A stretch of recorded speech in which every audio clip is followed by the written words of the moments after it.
Hey guys, what's going on and welcome back to April's MegaDev video roundup. From now on, you guys can expect a new video roundup every last Sunday of the month. Want more preview videos? Anything else? Just let us know in the comments below. Anyway, let's get started.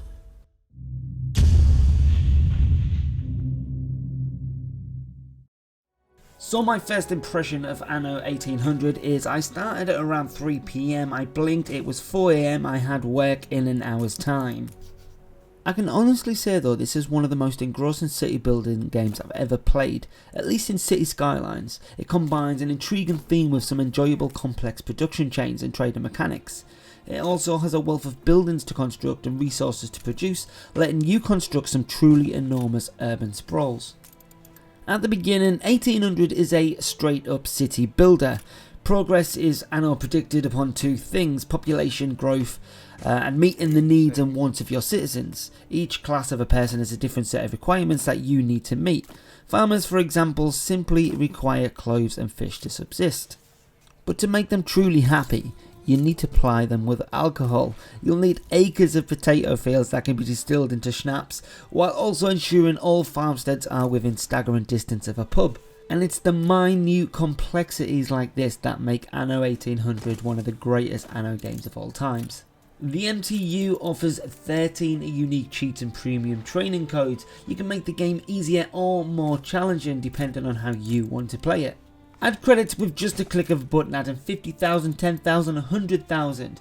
Give your ship God mode, full expedition morale. Things like this are all available on the MTU. Check it out. The first time I played Sekiro Shadows Die Twice, I honestly thought this was the hardest Souls game I've ever played. However, this is one of the best for the simple reason you learn quicker from your mistakes.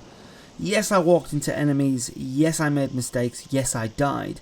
Did I make them a second time? Very, very rarely. And that for me is a massive improvement on its predecessors. And before you say anything, I've completed all the Dark Souls games. I know what I'm doing in these cases.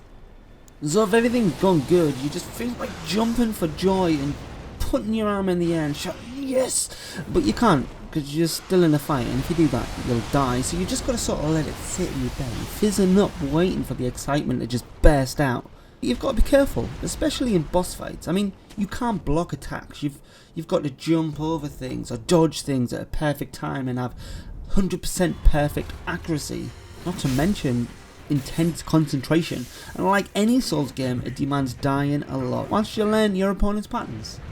Fortunately for you, as always, the MTU has got you covered with 11 unique cheats and premium training codes. So you've got things like you'll be able to add money, add XP, you can even go full God mode if you like. You can also make yourself fully stealthy to any AI on screen.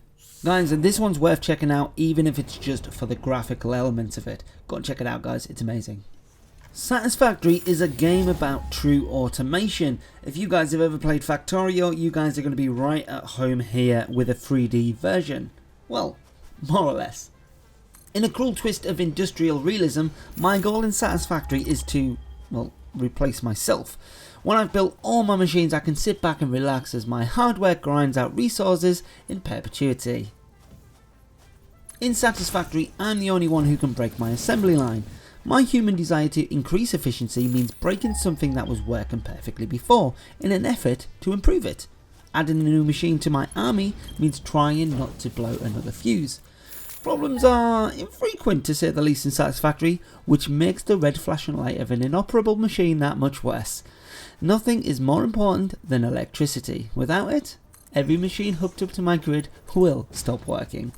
And that is literally the aim of Satisfactory. Automation, making it better, making it work better together until you've got this mass factory type world just full of machinery doing your bidding for you.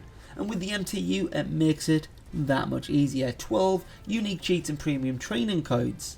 Straight off the bat, we've got things like God mode, one-hit kills, stealth if you just want to focus on the actual automation and building part. You can even heal yourself and use one-hit kills on the enemies. Satisfactory is a great game about true automation, and I encourage you guys to check it out now, available on the Epic Store.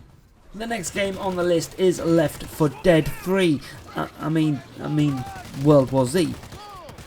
Seriously, the comparisons I've had between Left 4 Dead and World War Z is something else. However, World War Z has a little bit more to offer in terms of the scalability of the game. I mean, the way the zombies run at you, climb up each other to get to you, to try and rip your flesh from your bones, is something that is amazing to watch.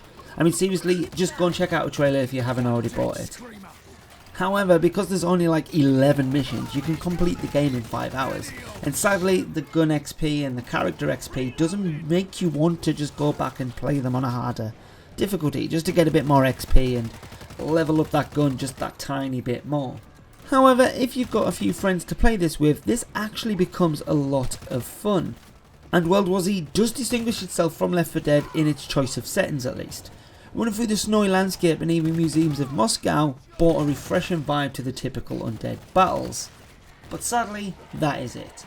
Lucky for you though, we have the MTU and its 8 unique premium training codes, but just be aware this trainer is for solo offline play only. If you see your friends' names at the side, do not use the trainer. Some of the amazing cheats on the MTU are fast reload, unlimited ammo on reload, god mode, infinite melee stamina, just to name a few. You can also add some credits while you're there. Seriously guys, go and check this one out. It's a bit fun, though a bit repetitive. Risk of Rain 2 offers more projectiles that you can shake a stick at. Seriously, this is not for anyone who is epileptic, nor is it for anyone who has terrible eyesight. Seriously, there's so much on the screen, it's hard to keep up sometimes, but here's why Risk of Rain is a great game. Risk of Rain 2 shift to a third person perspective as one major downside. While the first allowed for cooperative play, the 2D perspective made it possible to track all of the on-screen action by yourself. Now you can only see what's in front of you, and because enemies spawning from any direction, it's easy to get overwhelmed when playing alone. The lumen scale and drama resulting from the grounded third-person perspective makes the original game look like a pathetic and farm uprising. Risk of Rain 2 is decidedly less chill than its predecessor. Again though, not a bad thing, please, just bear with me. And because there's so many things coming from so many directions, you will die. You will die a lot, but still, bear with me. It's so good because I thrive on the stress of reading a busy battlefield and snapping between targets while trying to time dodge rolls during clearly telegraphed enemy attacks. To be feeling badass. But playing solo, this is where the MTU comes into play. 11 unique cheats and premium training codes makes this so good. I can add money, I can use super damage or super attack speed, or even unlimited jumps. I'm not really a hardcore Risk of Rain 2 player, so I've never ever reset my money to 0, but you can do that if you want to. Guys, this is a definite checkout. Guys, that is it from me. If you enjoyed this video, don't forget to smash that like button. Also, subscribe if you're not already, and hit that little bell icon so you get instant notifications of when we go live. We want to hear from you. If you want us to do any other types of videos, let us know in the comments section below. Also, let us know what was your favourite game in the list on this roundup. I will catch you guys on the next one. Ciao.